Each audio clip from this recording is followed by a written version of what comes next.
Yes. So Marcia, you can say whatever you want about this poll. But since I had created it to use earlier, I didn't want to waste my efforts. And so I threw it on out here. But you can just say about it or quickly skip over it. I'll go ahead and stop it and share results. Okay, I'm not seeing the poll. I haven't been seeing any of the poll questions, so you'll have to handle that. Okay, well, actually, maybe I'll put Dr. Kelkar to work here. This session is going to be led by Dr. Kelkar here at North Carolina A&T, Department Chair of the Department of Nanoengineering. And so, AGEP, are you able to see this poll okay? Yes. You just want to go over it. The purpose of this is fellows are critical to the effort. Sometimes there's misunderstanding of exactly what the fellows are all about. And so if you want to just kind of quickly walk through this, and we'll get started with the presentation after that. Yeah, so the poll showed that you can, everybody can see the results here of the poll. Yeah. So the first statement, obviously, we are not paying anything to the AGEP fellows. Both actually untenured and tenured faculty members were the AGEP fellows. And some of these statements, they are from the STEM department, PhD granting STEM department. So we got 10 votes out of 13. And they were not released of any other departmental services. The fellows didn't get anything. The facilitators of departmental doctoral student diversity plan, that's true. That's the idea of this AGEP fellows. So I think most of the people. So the trick question here was their length of term. It's actually 2 years. 2-year term, yeah. Indicated here. Yeah, yeah. So they serve 2-year terms, so not serve 1-year term. And even though they don't get paid directly, their departments have some money they can tap into for departmental initiatives. Correct. Yes. Okay. Yep. So, Marcia, why don't you go ahead and take over with your presentation, and we'll continue on. Okay, thanks. All right, so this will be a real quick overview of the project and our progress to date. We're an alliance of 3 institutions, North Carolina A&T, UNC Charlotte, and NC State. And we try to keep all the information about the project on our website, agep-nc.org. And we'll be posting all the materials from this, this meeting at the website as well. And we want to thank the National Science Foundation for supporting this effort. We wouldn't be able to do this without their support. This diagram shows the structure of the AGEP-NC project. And so I'll walk through it a little bit with you. It shows in the blue boxes are various constituent groups that are involved in the project, and also the green boxes. So starting on the left, the project leadership team is faculty and administrators from all 3 institutions, and we get advice and feedback from an external advisory board who you met earlier this morning, and a student leadership council, and you met the members of the Student Leadership Council as well. And then I don't think you met, we have one new Student Leadership Council member who has been participating today, and she's just joining the team. Dakota Batch is here, so I want to welcome her. The project team, yeah, hello? Oh, I was just saying hello. Hi, glad you're here with us. So the project team, we meet bi-weekly and develop the the approach, the goals, all of the materials in all of our the model and how to implement the model. And so the basic outline is, as I've mentioned before earlier today, the core of it is the faculty fellows here. We have monthly meetings on each campus with the fellows from our own institution. And we have these semi-annual workshops, the summer one today, and then we have one in the winter as well. And the groups involved in these include department heads, graduate directors, deans, provosts, all the constituents that would have an interest and will be involved in helping to promote these goals of increasing diversity and inclusion in our doctoral programs. And so from all of those meetings, we also get feedback into the project team. So there's lots of discussions and feedback that goes on in continually trying to improve and make more effective what we're doing. The fellows, as I said, really form the core of the project. And so we have 5 or 6 faculty fellows at each institution. They meet monthly and become sort of immersed in the literature about the experiences of graduate students, underrepresented minority graduate students, mentoring, the importance of mentoring and impact that mentoring has on students, and best practices. And then also, so that's sort of one strain. And then the other strain is about effecting change in institutions of higher education. And so the fellows then serve to start discussions with the faculty in their departments. And this is with the help of the graduate program directors and the department heads and the leadership team. So we try to start discussions in the department, bring what are called sense-making activities to try to share all of this information and engage the faculty in the departments. They also help the departments conduct a study of how the students are making their way through the doctoral programs in their departments. And then, as you heard earlier, they work with the faculty to develop a plan for their department. So that's a really quick outline of how we envision the project working. Okay, yeah. Here's some of our key program outcomes. We hope to see positive changes in perspectives of faculty about diversity in their graduate programs. We also hope to see changes in policies and procedures.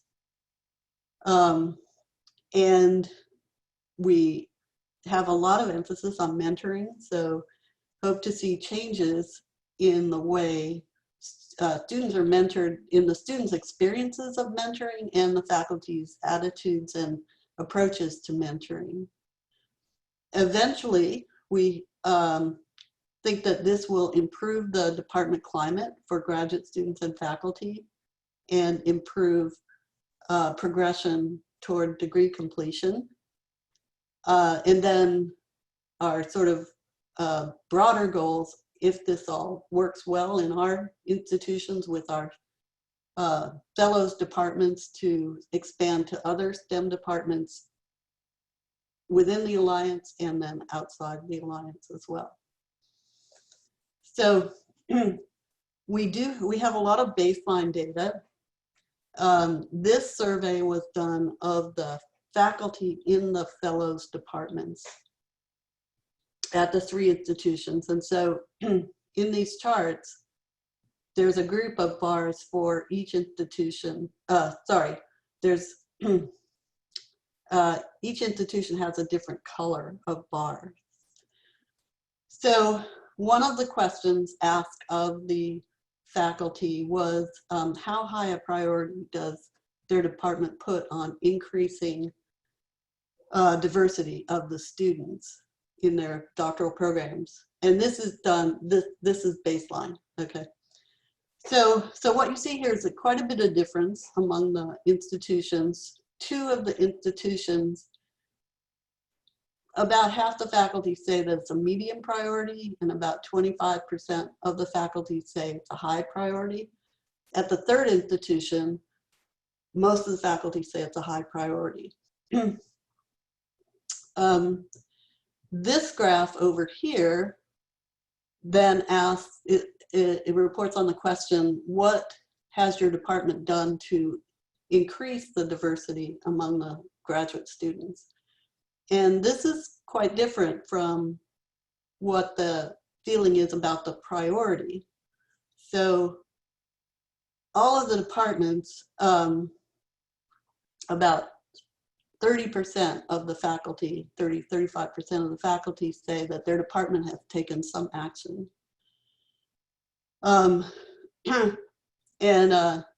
So I would say that more departments say that it's a high or medium priority than have actually taken action. And I think if you ask people, they would probably say it's because they don't really exactly know what to do. This is from a pair of surveys. One survey was of the underrepresented minority students, and one survey was of the faculty. And these are also of the departments that have fellows participating. Now, I have to say the numbers of underrepresented minority students are very small.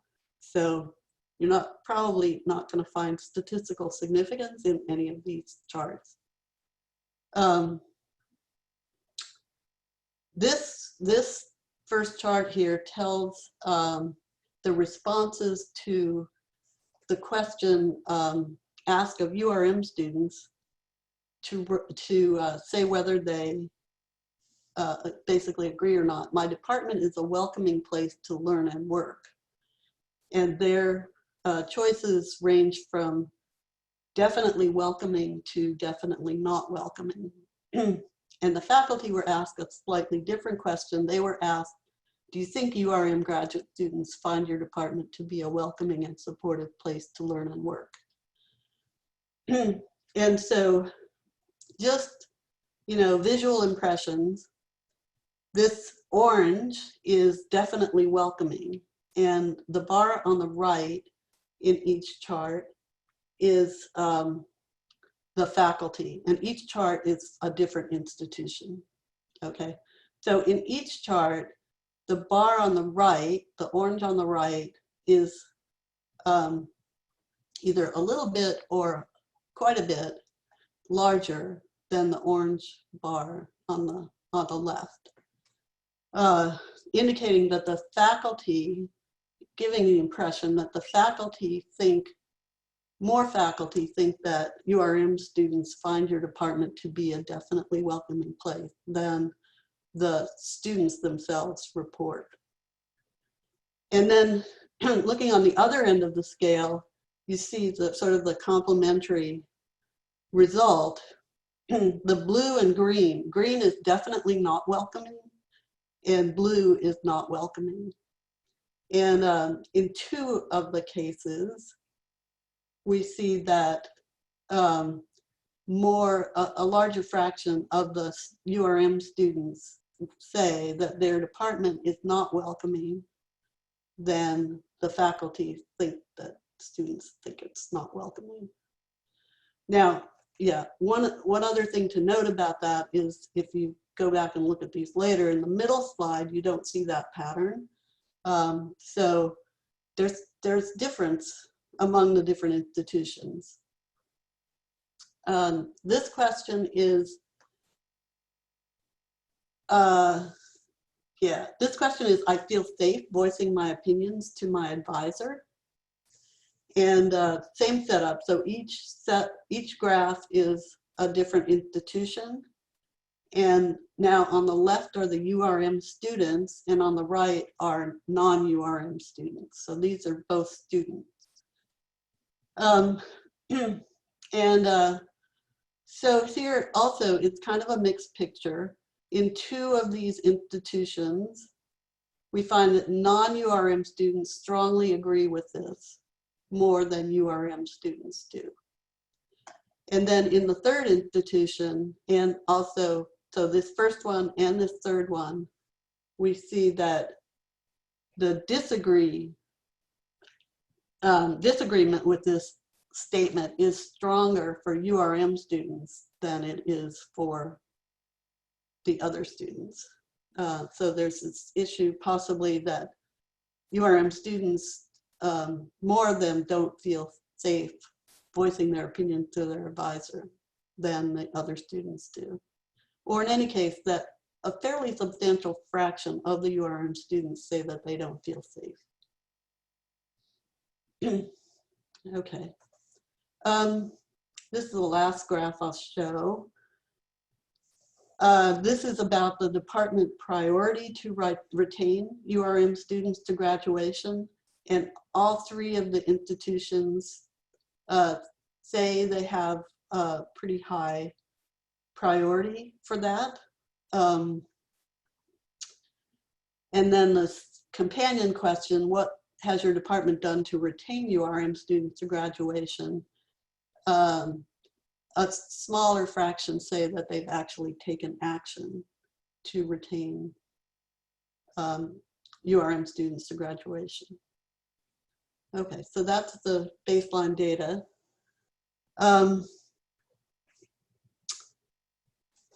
like to talk about some of the outcomes and impacts that we've seen so far. So far, we've had 16 departments participating, and they have studied their student pathways and completion data. And 4 of the departments have completed diversity plans, and 1 department has drafted a plan, but it has not yet been adopted by the department.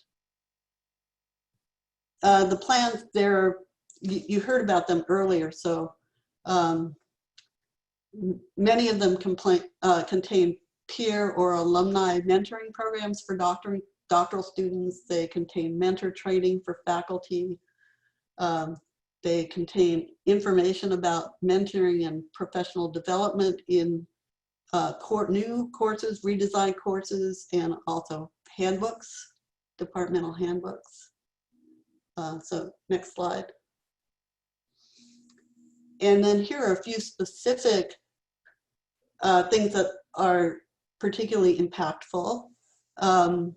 At North Carolina A&T in nanoengineering, they have modified their curriculum and qualifying exam format to improve the retention rate among URM students, and especially those with non-engineering backgrounds.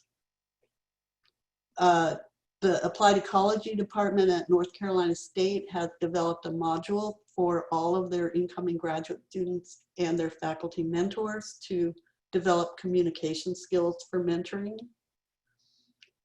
The Poultry Science Department at NC State, I don't know if Prafula mentioned this, but they changed the way they're advising their first year students. So to try to tailor the advising to the student's level of preparation. And then you did hear about this earlier in biochemistry. They have changed their reappointment, promotion, and tenure rules to include language explicitly assessing the culture of inclusion in lab and classroom environments. These are some things at more of a university level. At UNC Charlotte, the Graduate College and Undergraduate Research Office are expanding their mentor training, and so far 112 faculty have completed mentor training. in the department plans at NC State, 3 of the departments have included recognition of faculty diversity efforts in their annual reports or their RPT rules.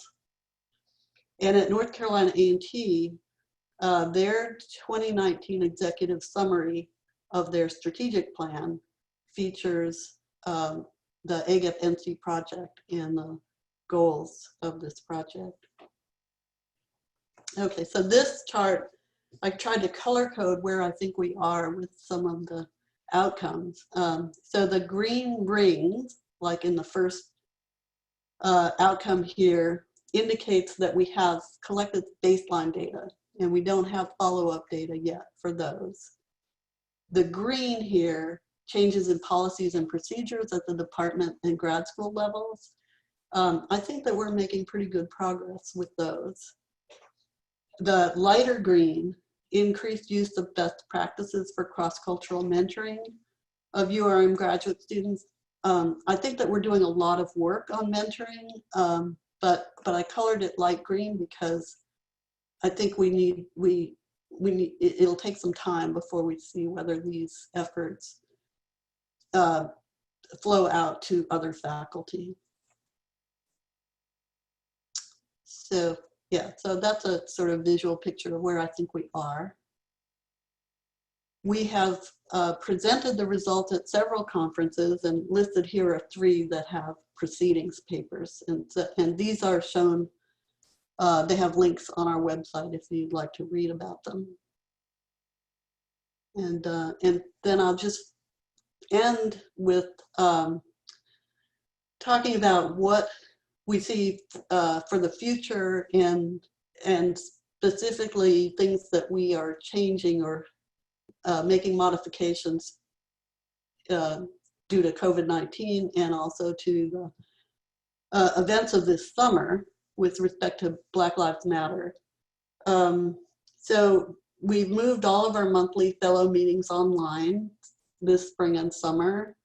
Some of the fellow initiatives have been delayed until next year.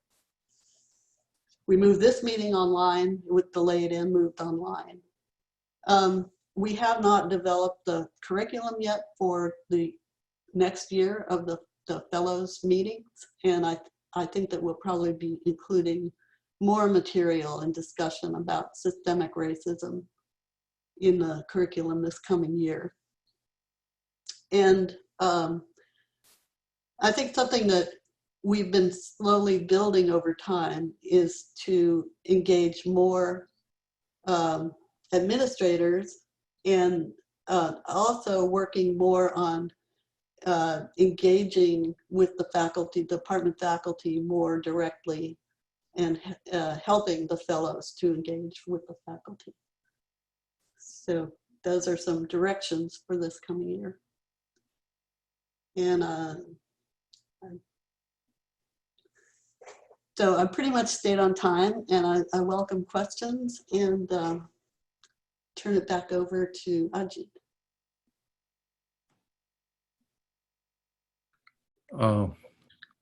Thanks, Marcia. Are there any questions for Marcia? Just this is Adriana. This is I had a question about the curricular changes and the changes to the I guess it was the preliminary exam at that were mentioned. What were the nature of those? And I just thought that was one that I didn't have a good grasp on. I think I'll let Ajit answer that. That's in your department, is that right? Yes, thanks. So basically, the nano engineering program at A&T, what was our experience? Originally, most of the students, when we started, they will come from engineering field. But then, since it is highly interdisciplinary program, we started getting students from various science department like biology, chemistry, physics. And the way in which the original qualifying exams questions were centered, they were mostly like suitable for engineering background. So we introduced new tracks in our program. One track we recently introduced called Synthetic Bio Program, and the requirements for each track are slightly different in the qualifying exams. So that's how our retention rate is likely to increase. And that's the major change we are adopting from this fall of 2020. Thanks so much. That's really helpful. If I have a question. This is Madhu Katti from NC State. I'm wondering if there's been much discussion of the GRE and as a constraint for URM students especially. Right, right. I can say that in the NC State fellow meetings, we've had quite a bit of discussion about the GRE. Okay. Yeah, and so that's something that the departments, I believe the way it is right now, the departments can make the decision about whether to require the GRE or not in admitting graduate students. Yeah, so that's definitely something that the departments can take up in this context and work on. Yeah. in our nano engineering program, for example, GRE is just one component of the admission. We have 6 different components, so it has a small weightage. Really, that should not hamper if somebody has not done well in GRE but have shown promising results or have strong recommendation letters or published something, have work experience. So a lot of things count in admission criteria. So That is true, but the GRE also has a cost. yes, it does. This is Maureen Grasso, and I would say that we want to be very careful about all the aspects that we look at to evaluate prospective applicants so that we don't introduce unconscious bias in all our other ways that we're looking at our students. And we also want to be looking at holistic admissions, which means we don't want to eliminate any types of information. We want to include as much information as we can about every particular applicant. Hi, this is Carla. A couple of times I have heard that UNC Charlotte has implemented mentoring or trainings to improve the mentoring skills of future advisors. I wonder if you can elaborate on this effort, whether it was in-house developed, whether they have already a curricula. Thank you. Great. Is Yvette, are you here in this meeting? I am. So UNC Charlotte has got, I think, about 10 folks on campus now, both in the Honors College, in the Graduate School, and the Advanced Faculty Affairs and Diversity Office that have gone to the SIMMER training, which SIMMER stands for the Center to Increase Mentoring Excellence in Research. It's at the University of Wisconsin, and it has partnered with the National Research Mentoring Network as well. And we have been trained to be facilitators for the SIMMER Entering Mentoring program. So that has been what has been used on our campus since last May. It has been done in a variety of formats. The graduate school does a one-day workshop for graduate faculty. My office has done a one-year, once-a-month session where we met folks once a month, and they could, those that couldn't make the earlier ones and started later can come back in next year and complete the training this year.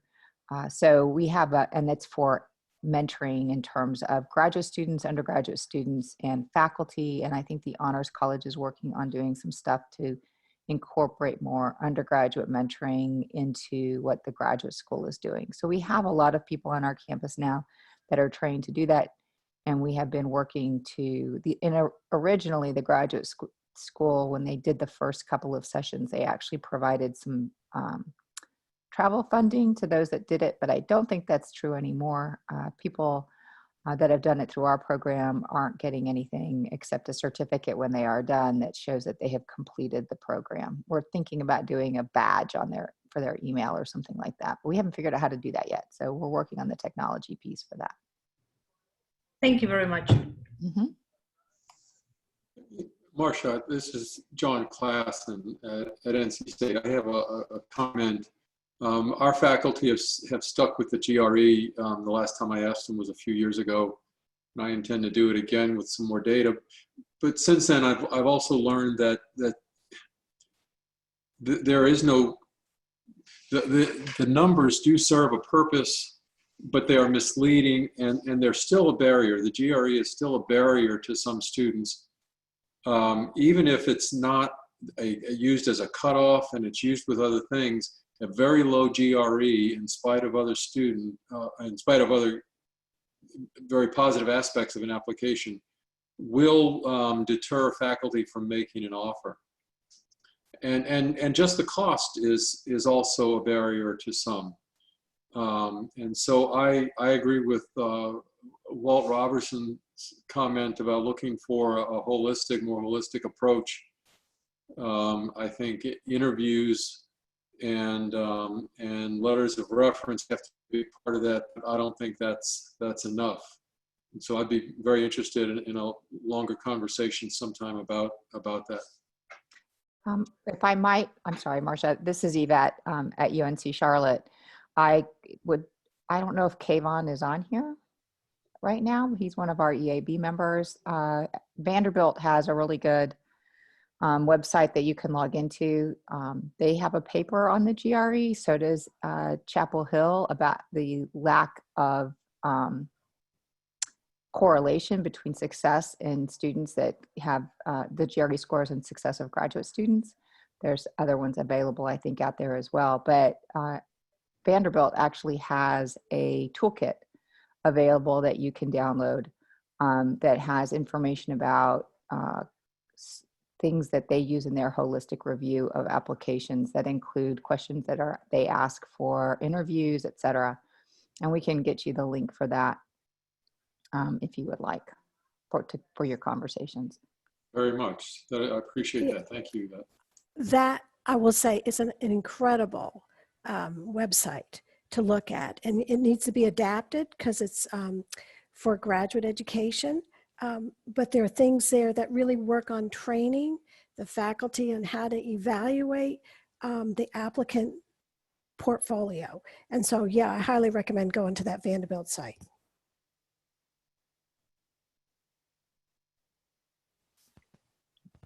Great. Are there any other questions? If not, we can. I have a comment more than a question. This is Nathan reading from NC State Mathematics. One of the striking things that I noticed in Marcia's presentation, and I think she brought this out, was the gap between perceptions of how important these things are and perceptions of what we've actually done about it. And it just seems, this has been what's on my mind for the last few months, is how do you bridge that gap? Because most of us have had good intentions about things for a long time, and yet things maybe haven't changed nearly as much as they should. How do we bridge that gap? Just throwing that out there as a comment. Right. From my work with faculty diversity, it seems to me that departments that have a committee that talks regularly, a broad-based committee, not just a committee of a few dedicated people, but a broad-based committee that talks regularly and brings issues to the faculty about diversity issues in all a whole range of arenas, from curriculum to hiring and evaluating faculty. Those departments do make significant progress, and departments that have a plan and then they revisit the plan, it's a living document, and they work to implement the elements of the plan, they make significant progress. That's what I've seen as far as faculty hiring goes. So I'm very hopeful that that kind of approach will work with the graduate student the environment for graduate students and the success to completion and all of these issues surrounding our graduate programs.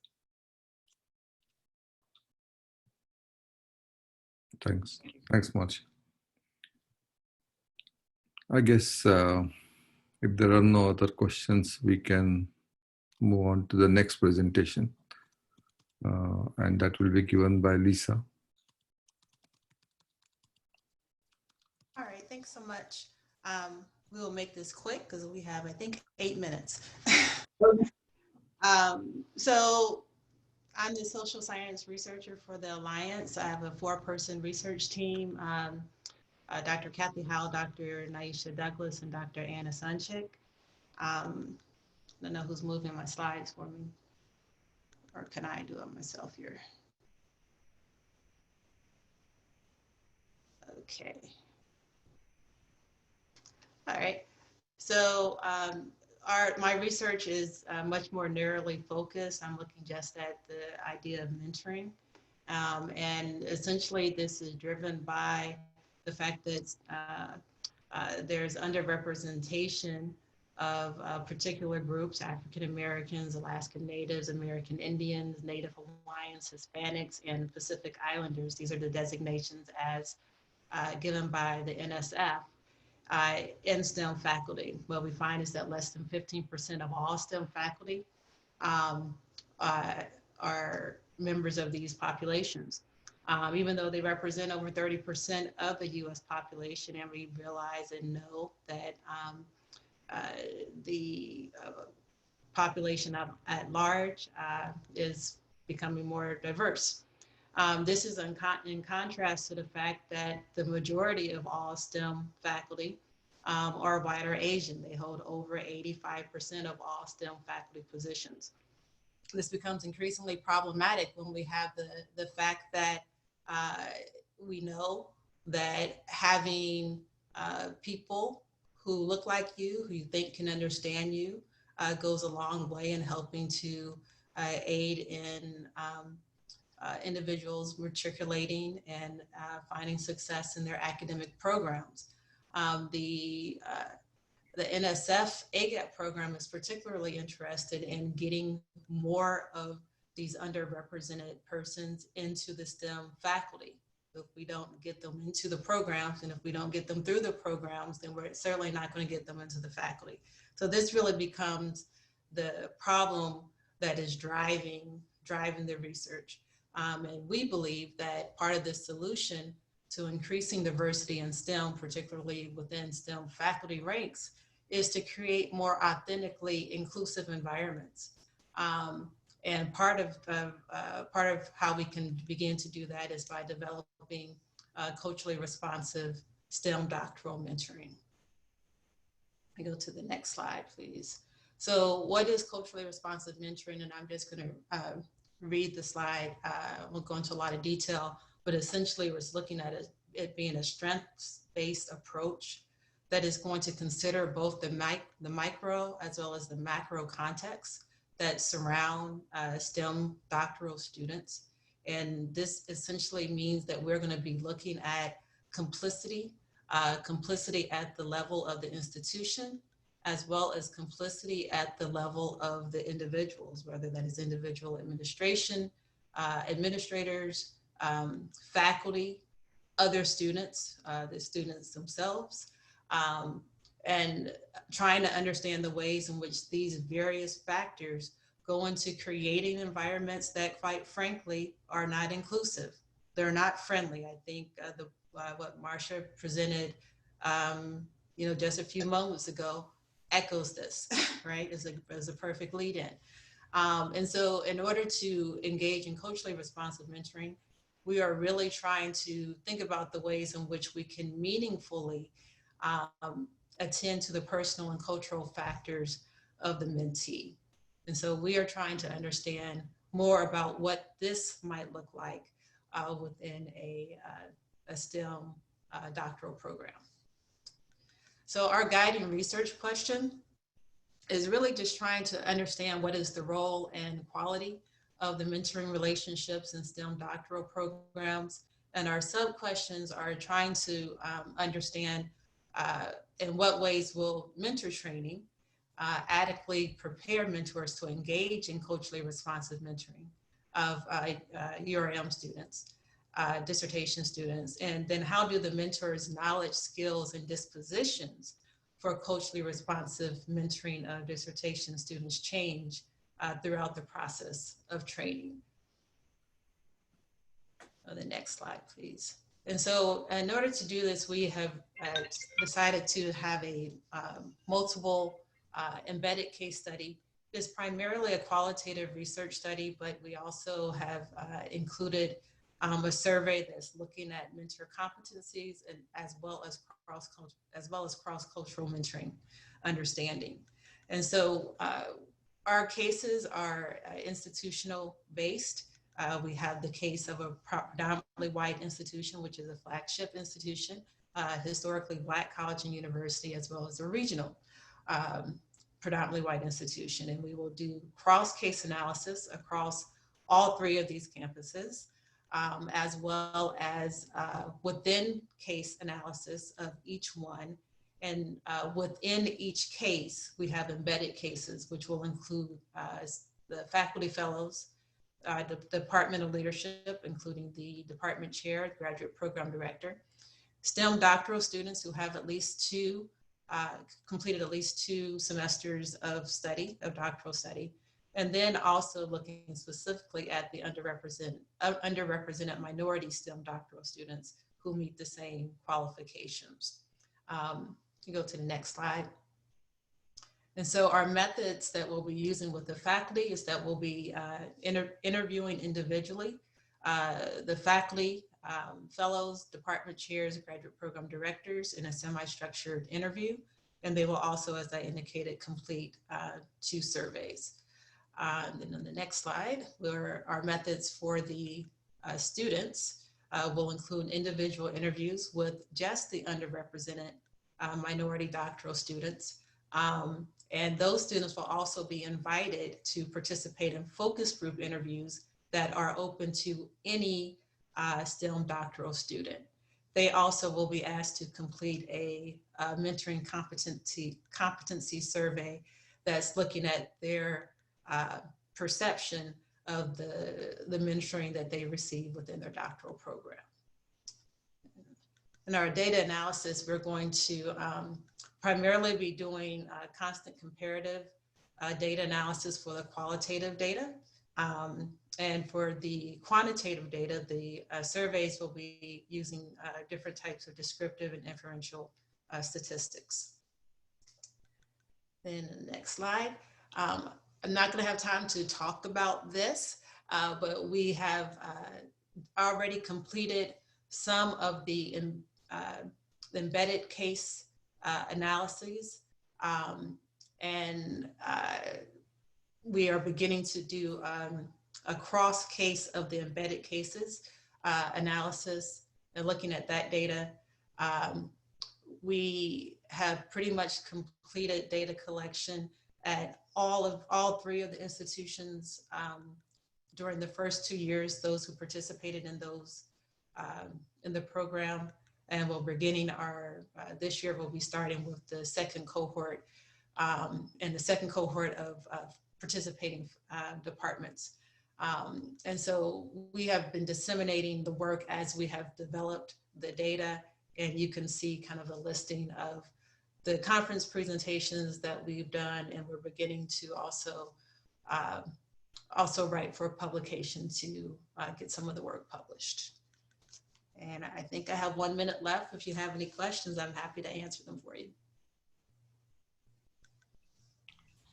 Yeah, you talked about the lack of diversity. What do you think is contributing to that? The lack of diversity of the STEM faculty? Yeah. Well, I think there's a lot of different things. I think part of it is that you do not have as large of numbers of underrepresented minoritized students coming into the programs, graduating from the programs, being hired, if they do graduate, to teach into the programs, or even having an interest in going into the faculty and preferring to go into industry. And I think a lot of those issues, particularly at those latter stages in terms of who gets hired and who is able to complete, really begin to look at this whole notion of an inclusive environment. Looking at the quality of mentoring that they are receiving. What we know just across the board is that overall, underrepresented minorities, particularly Black and African American students, they do not have the same opportunities to be mentored, and the quality of the mentoring that they receive is poor. It is not as strong, it is not as comprehensive. And so I think when you throw all of those things together, and with implicit bias and with people not recognizing the value of them as individuals, not recognizing the value of the work that they do, all of those things I think begin to, speak to the decreased numbers, actually the very few limited numbers that we see in the STEM faculty ranks. Yeah, Lisa, go ahead. Yes. I'm not sure who's speaking. Lisa, I was going to ask you a question. It's Leslie, but I think Julius, you were following up. Go ahead. I just, sometimes I think people include the item of qualification, and where my experience has been that given the opportunity and speaking word of encouragement, the performance of many of these, particularly African-American, mentees, they tend to really crank it up, given the opportunity and encouragement. So I guess perhaps they've experienced a lot of discouragement and may not have the interest to take it to the next level. But I've seen some massive improvement when you encourage these students and give them the opportunity, and they see that there's a positive end result to it. Right. Yeah, I definitely agree with you. I think that, and that's what I was speaking to earlier, is that there's differential mentoring that happens with underrepresented minority students, right? And so with your majority cultural students, what we typically find is that consideration is given to them. And for the underrepresented minority students, it's, oh, you shouldn't have been here in the first place. You didn't have the correct scores, or, all these other different things that go into explaining maybe a lack or a lower performance that is differentially explained for majority cultural students. And a lot of it does have to do with the way that the mentors and the programs see and understand that performance and how you can make it better. And so I think I've said it, many other people have said it, research has proven it, has shown it rather, that there's just a differential way in which they are understood across the board, department level, institutional level, even from other students. In our research, what we found was one student said, white female, I'm not sure really why these underrepresented minorities are here. They don't have as good as scores. I think that we're lowering the quality of our program by admitting them. Oh, thank you for sharing. Direct reflection of what we were hearing in the faculty interviews as well. Thank you. Yes. Lisa, it's Leslie. I was just going to ask, I think first of all, this research sounds terrific. I'm really excited to hear more about the results. I was wondering if you're going to be able in your analysis to pull out any information about gender or intersectionality as you do the analysis, because even just your, I just have a feeling that there'll be something really interesting about women of color in the STEM fields that you might be able to pull out as well in terms of mentoring. Yeah, so far we have not, but we haven't gotten to doing that level of the analysis yet. So I think that it certainly will be some things that will be there that people will share. What we are mostly hearing right now in the analysis that we've done with the underrepresented minority students is that it's just a pervasive sense of these are places that we have to fight to stay. And we don't know if we want to do it. And so there's a lot of that. And then also was just a sense of, as females, that, you know, there aren't any of them to even look to for, you know, mentorship, or for someone just to even feel like, oh, this person has made it through. So there's very few African-American, Latinx, female faculty. They end up going and seeking those actually from other universities in many places, or from outside of their departments, because they're simply not there. Yeah. Well, looking forward to hearing what you find. Thank you so much. And thank you all for the questions. Lisa? We're over time. Yes. Last question. Yeah, one more question. Who was there? This is Kathleen, Lisa. I'm really interested in how your work is going, and want to hear more and read the papers that you've already done. I'm wondering how people learn from stories and narratives, and as you do your cases, do you think you would be pulling out specific narratives, certainly keeping those confidential, or maybe some composite narratives of those students in the programs? And the other question is, I'm wondering if there are some success cases where the mentoring is working very well, and what is it about those relationships that is successful that you might share in terms of narrative results? Yeah, we're actually developing a paper right now where that's exactly what we're doing. So we're going to be developing these collective biographies, looking at each one of the cases and trying to tell that story. Trying to tell it in a different way than, you know, some of the other papers. The first set of analyses that I did was actually narrative analysis, because that's more what I tend to do anyway. Right. But for our team, it seemed to work better to do more constant comparative data analysis strategy to keep everyone kind of on track. So yes, you definitely will be looking forward to seeing that. I think you're in your second question. Yes, we have seen and heard the negative as well as the positive. And I think our goal is to try to look at what are those things that seem to come together that speak to this notion of culturally responsive mentoring, so that we can understand what that looks like. And so we certainly have had, I think some of the key things that we have heard people saying is that the person actually took time to understand me as a person, and to recognize that I have a culture for the underrepresented minorities. And so what we were seeing was that many of the faculty didn't recognize domestic minoritized people as having culture. Well, they're just Americans. Well, what does that mean, right? But the international students, that's when they talk about culture, that's what they gravitated toward. And so the underrepresented minority students talked a lot about the fact that they appreciate it when people recognize what's going on in the local context as being part of what influences the culture and the setting in which they live, right? And so I think that was probably the one thing I would say quickly in terms of a success and an attribute that people saw as being really useful. Thanks. Thanks for the question.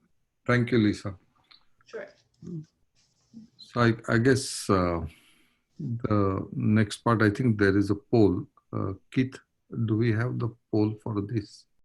No, I changed that a little bit. That just first some of time till about 2:55, and so Lisa, sorry for kind of rushing you there, but this remaining 20 minutes or so is open if you have additional questions for Lisa or Marcia or anyone, or just questions you want to throw out for discussion. And AGEP, the hard job here of corralling wherever the discussion goes. Sure. Ajit, there's an interesting question from Nathan in the chat that I would be interested in hearing the answer to too, if you could. Let me see.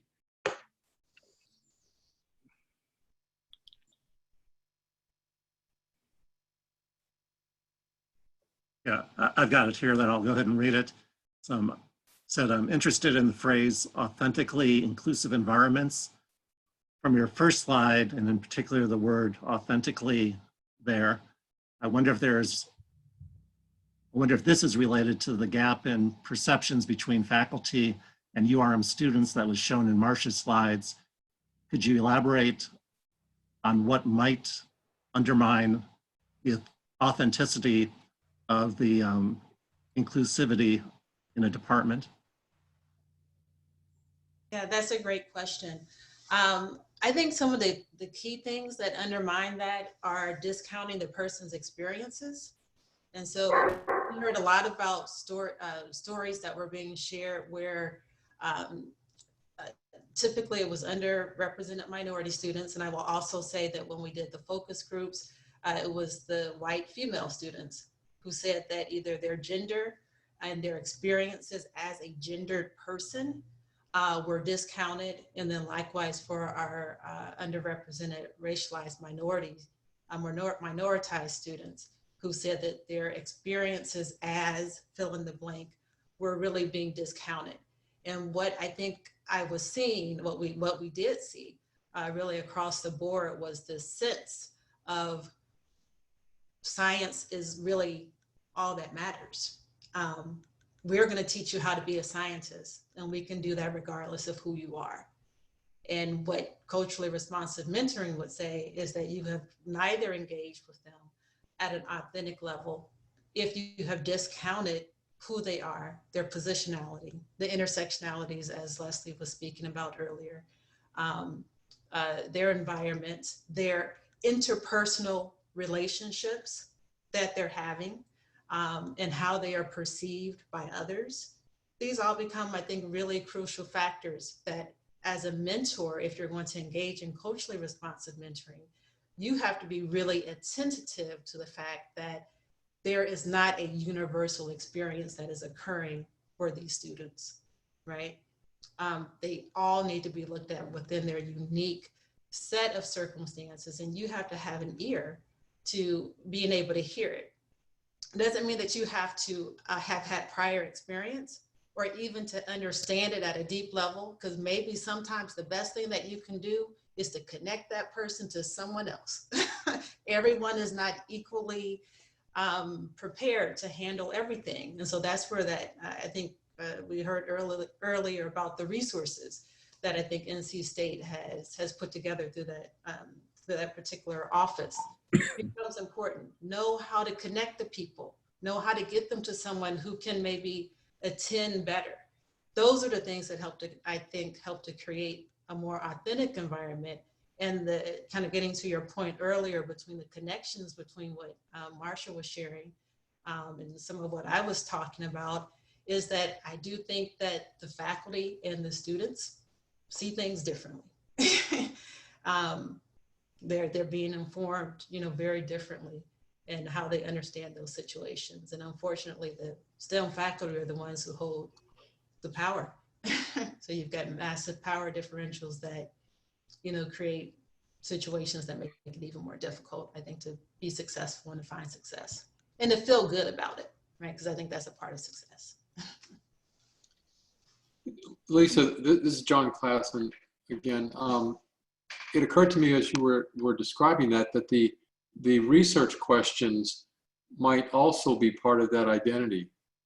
I know in STEM, our students are often funded by grants, and we have already asked the research questions, and we have to meet those deliverables.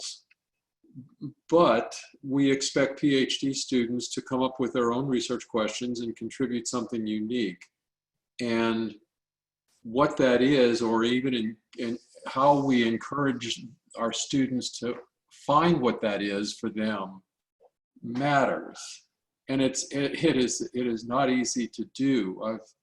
I've got a student that's pushing on some up against deadlines because we haven't been able to identify that. And I'm sure that is on faculty's minds, but being able to live with that uncertainty, at least in the first year or so, I think is important for a mentor. And for the student also, they don't want the uncertainty either. Is this something real and contributes to this, or am I being too lofty here? No, I think that you are definitely on the right track. I think that what we were hearing in the interviews, particularly from the faculty, was, you know, I got to run my lab. I got to keep my lab going. You know, these are just essentials, the bare minimum of what I need to do in order for me. And they married that with being a good mentor. That's part of their responsibility. And I think from the students, what students were saying is that we felt like one of the terms that was used, a cog in the wheel. We felt like we were just there to do the bidding of that, of our instructor, of our mentor. And so they felt that there was so much emphasis on that piece that they were not really understood and seen. And I think I like that phrase of being seen as something more than a cog in the wheel that's part of this production effort. And so, yeah, I think those tensions, you know, also contribute, you know, to, you know, this overall sense of some dissatisfaction, I think, with mentoring experiences. And then particularly when we look at underrepresented minority students, they talked a lot about just even getting into a lab and feeling comfortable once they are there and being the person who's selected to be into the lab, because there's a tendency for people to want to work with people who they perceive as being more like them and aligned with their values. So those are some of the things that I think kind of speak to what you were saying, that we saw from our research so far. Thank you. Mm-hmm. Lisa, this is Nathan reading from NC State. Can I just follow up on something that you said? Because you're saying that students are feeling that that their mentors are ignoring their I don't think I can say this again as well as you said it, but they're ignoring their cultural identity or ignoring some of these things that are important to them. I think of a student that I had, probably, you know, she was a classroom student of mine, not an actual PhD advisee, but one of the absolute brightest students I've seen in the last few years, African-American woman, Black woman.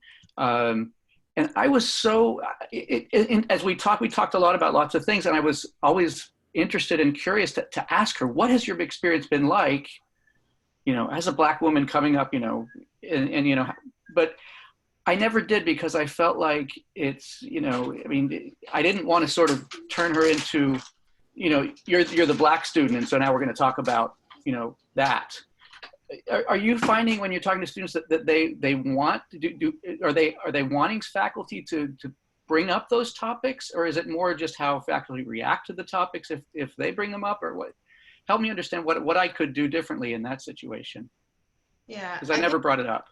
Yeah, I think it's a both and one of the things that I would just say first is that these are relationships. When we're talking about mentoring, they're relationships. And so there's also responsibilities on the end of the mentee. And that is to have an understanding that people don't always know. And so that you have to be also open to receiving the questions, right? You know what I mean? You got to just listen to everything and answer everything, because everything is not everybody's business. And let's get that out there first. But I think that as a whole, students were feeling like, one, faculty did not ask them those type of questions. And that when situations happen, just kind of look at, you know, the recent situation in Minnesota, the recent situations here in Charlotte, just kind of all over the place when these social cultural events, you know, situations are occurring, and I am experiencing that in a certain way because of my positionality. And then there's no understanding of that. Are you okay? No checking in on me. You know, it was that sense of the lack of relationship that I think people were really speaking to. And then understanding that that relationship is mediated by my positionality. And so the way that you're experiencing that situation could be really, really different than the way that I am. And to be able to have those conversations and to feel like their mentor was willing to take the time for that type of conversation versus, I don't understand why you haven't gotten this, experiment done. You're running a little bit behind.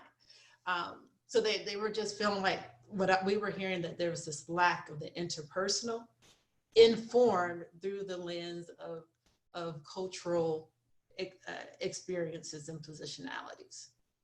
So that's a lot of what we were saying. And I think in answer to you in terms of, well, what can you do, is to find ways to have those conversations. Is, well, how's everything going for you?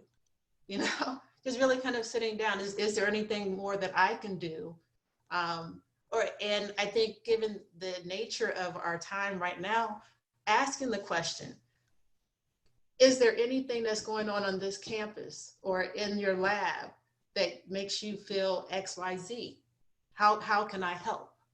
And so, I think right now we're certainly primed for those conversations. And those are the things that I think could help, because you don't know what's going on. And I think also students did not feel a sense of safety in coming to their mentors. They often went to somebody else. Thank you. Which That's is very okay. helpful. You have multiple mentors, but you should at least want to feel like you could go to the person if you wanted to. This is Windsor Alexander. Oh, go ahead. I was going to make a comment.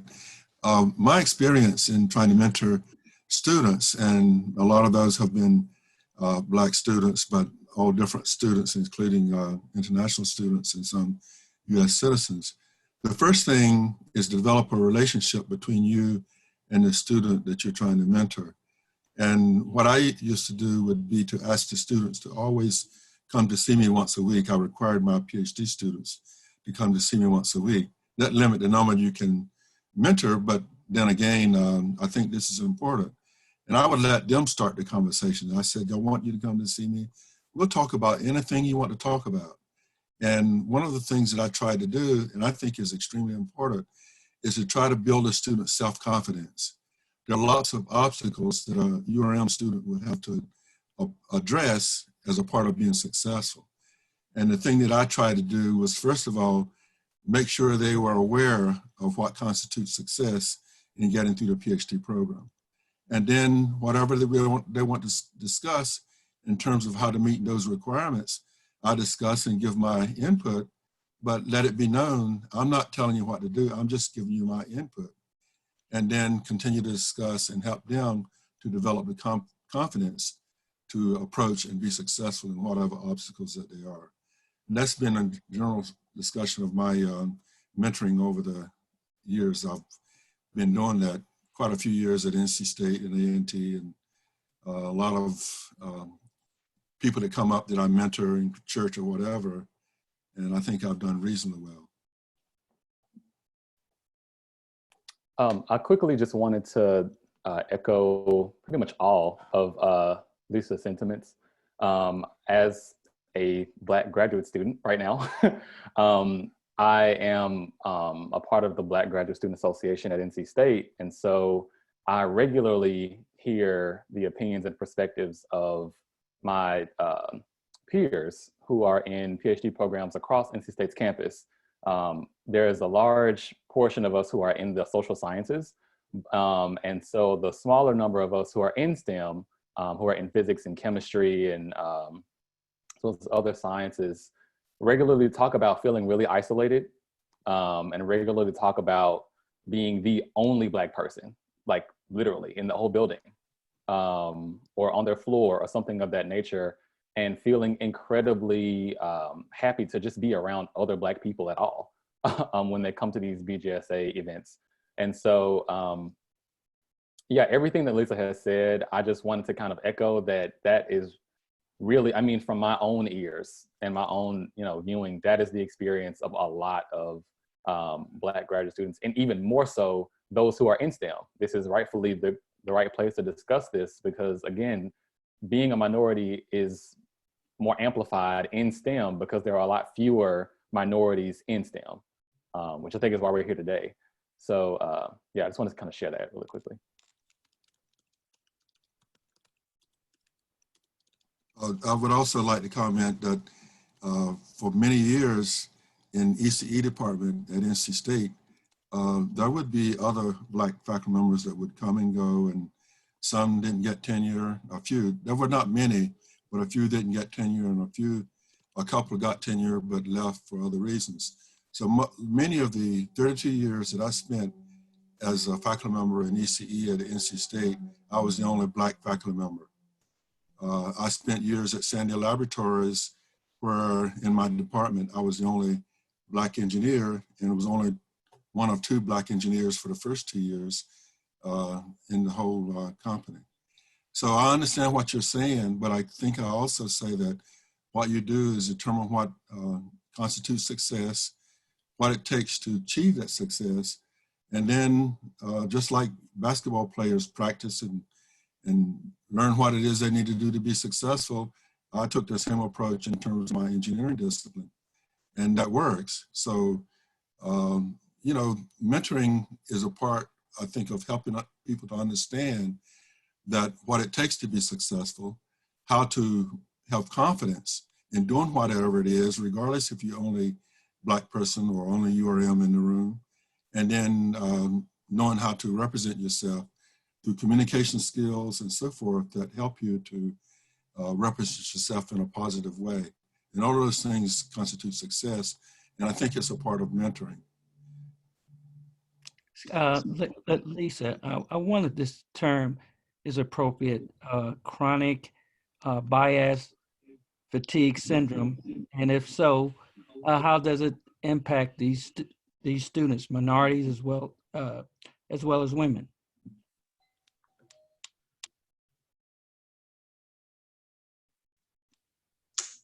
You're muted, Lisa. Yeah, I think I'm- a great comment. What I know is that we heard and literature says that people get tired, and that is the impact of that, right? When you're having to exert so much energy on combating this prejudice, this perception, where it becomes our responsibility to show that we are competent and worthy instead of already being assumed to be these things. All of those things is like those microaggressions, right? You know, 1,000 little cuts are gonna kill you. You know, you're gonna bleed out at some point because you keep getting cut. And so I think that's what we were really hearing and understanding, is that it's not just the one thing, but it's like the one and then the next and then the next, and it's the compoundedness of it that makes these programs very, very challenging to get through. Has absolutely nothing to do with their competency, right? But it's having to navigate through all of this other stuff. And so instead of getting to spend 100% of my energy on my experiment or on my classwork, I now get to spend 20% on that, and then 80% combating all of these isms and all the ways in which they get manifested when I just show up in this space to be me. And so I think your question and your point is, you know, very, very valid. These are the things that I don't think that majority culture faculty or even students appreciate about the experience of being racially minoritized or a person who is of not the majority gender in that group. You know, I'm not sure why things are I happening. think that's correct. And I think, well, I was going to say that. Go ahead. No, you please go ahead. No, I was just going to say that I think the stress of being URM or being in a situation where you're the only URM is very stressful. And what I was trying to say is that if you understand what it takes, if you want to be successful, and you understand what it takes to be successful in that environment, and you have confidence that you can do that, that relieves the stress. So the self-confidence is a stress reliever. And I really feel that. If you feel like you can do what you need to do, that you can compete with other students because of your knowledge and your preparation and so forth, it relieves the stress. And that's a survival tactic. And one I've used personally and one that I try to teach to the students. May I add something? This is Alex Graves. I'd just like to touch on so I have the experience as being a graduate student at a predominantly white institution, going from assistant to associate professor at a predominantly white institution. Now I'm in a position as the director for diversity and inclusion for CALS. And while I understand the point of we have to be confident and have that sense of knowing that we can accomplish what we need to accomplish, we're not incompetent. There's still a tremendous amount of energy that has to go into addressing those microaggressions. You know, I still have to prove myself over and over and over again. And it's as if I have to give a dissertation or give a seminar about a number of things. And it's exhausting. I can tell you that it's exhausting. And I'm wide open. I'm all about mental health because I deal with a lot of depression and anxiety. And we just need to consider some of those things. Those microaggressions have the impact of macro aggressions.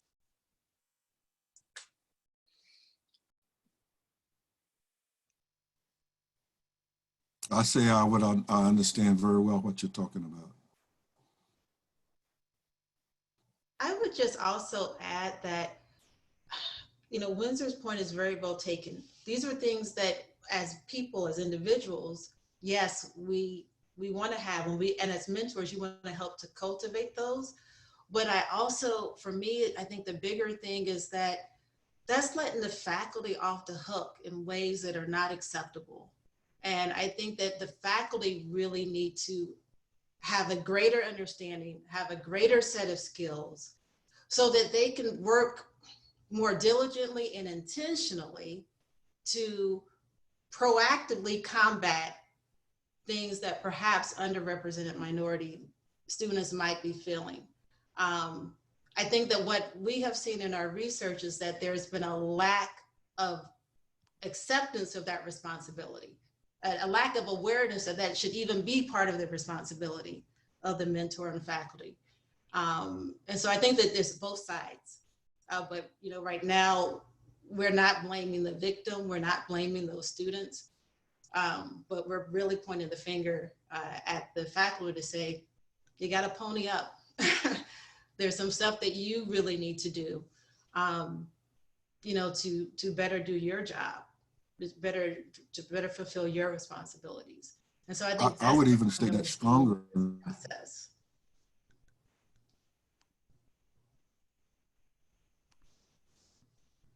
Go ahead. I say outcomes in electrical computer engineering, and I would even state that stronger. I think the majority of the faculty members and the ones who are most successful completely ignore anything related to like you being a URM or whatever. These are my expectations. This is what it takes for me to be successful.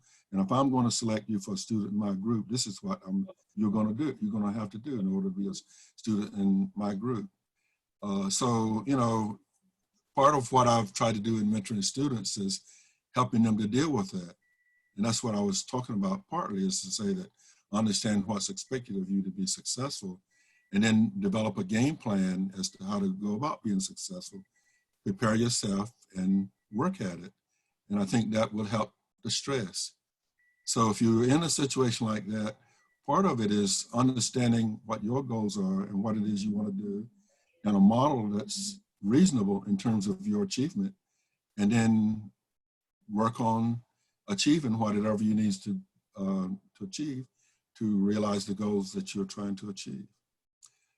That sounds simple, but it's sort of like a model that I've used for myself personally, and one that I try to use in my mentoring. And I think it's it's a good model. I really appreciate Lisa's earlier. She made a statement that a lot of mentors see it as it's just about the science. And many of our faculty fall back on that as their mentoring strategy, either because they actually believe that, in which I've had multiple conversations with faculty about how that whether or not science is biased, data is biased, which is a conversation that somewhat makes me want to bang my head on the wall, because many believe that it's unbiased. And so that piece of it then flows into their ideas about mentoring. And so needing to have those conversations about what it means to be a scientist and someone that understands that we all bring a perspective, we all have culture, we all come to the table with our own backgrounds and what that means. And because you've typically mentored students that are like you haven't had to necessarily think about those things before. And what do we do as faculty when we are in fact working with students that are not just like us? I have to think about, I'm a Latina faculty member, but I mentor on our campus for years. The predominant graduate students have been Black students, not Latinx students. And so that means I have to learn a lot of things that I may not know, or international students. I have to learn about that. And somehow faculty understand that, I think Lisa said earlier, they understand that for international students, but not necessarily for domestic students. And these are all things that we need to, if we don't have the conversations, people will not understand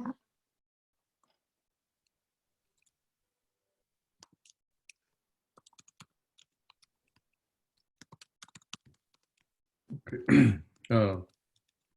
Thanks. Are there any other questions? If not, I guess Keith has posted the link. Keith?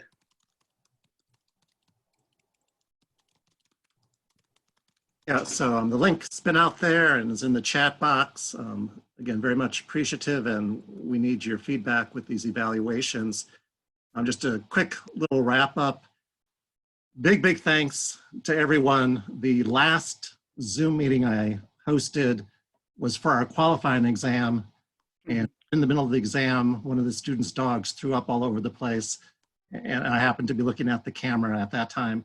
So I don't know all what's gone on where you've been, but at least I haven't seen any pets throwing up today, and appreciate that, as well as your patience throughout the day. I put up here the AGEP website. Marcia's been doing a fantastic job of keeping this up to date of new stuff, new publications from the Alliance. And so this is kind of the one-stop shopping. If you want to learn more, look up something that you might have missed. There's all kinds of stuff that goes through your email box and difficult to keep track of everything. But if you ever want to check up on what's going on with the Alliance, just AGEP-NC.org. Made it easy enough that even I could remember it. Encourage you to be going there. Want to give a final thank you to all of you on the Zoom meeting here. And this project is kind of unique compared to a lot of the science projects been on before. A lot of social science involved, and just your participation in a variety of different ways is critical to the success of the project and this meeting. Please email, chat me, the rest of our leadership, of ideas that you might have for improvements in future meetings. We're not just interested in having meetings and publishing papers, but we'd like to see progress being made on this important issues that we've been talking about throughout the day. And so any ideas that you have in general for future Alliance meetings that would contribute to that, very much would appreciate that.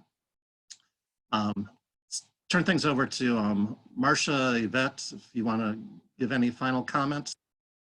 If not, that's fine, but if you do. Yeah, just want to thank everyone for participating and echo Keith's comments that you all are really crucial to this project, and we try to take in all of your feedback and incorporate it to make the project more effective.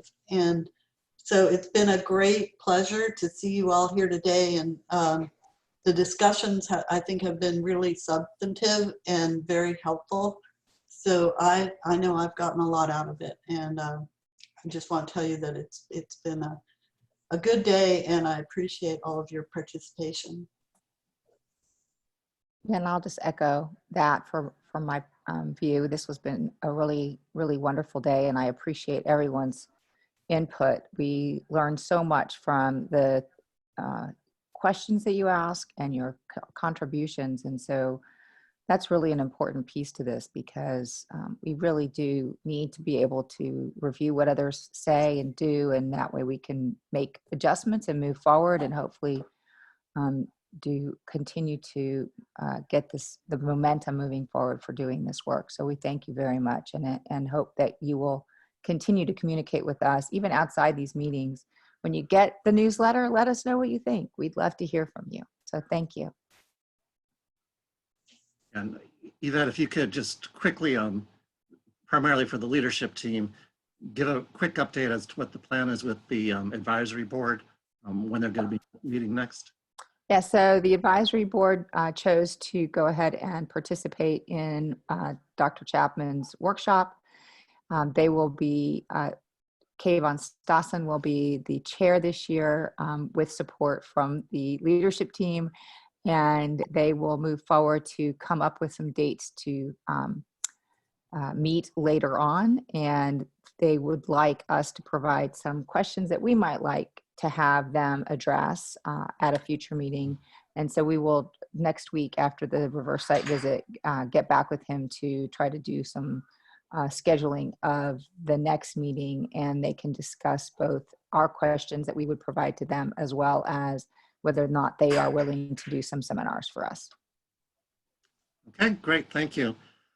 So wish everyone a good rest of the afternoon. Take your dog or your cat or whatever pet you have outside for a walk, and stretch out. And thank you very much for your participation. Thank you. Thanks, Keith. Mm-hmm. Thanks very much. Bye-bye. Thank you. Thank you.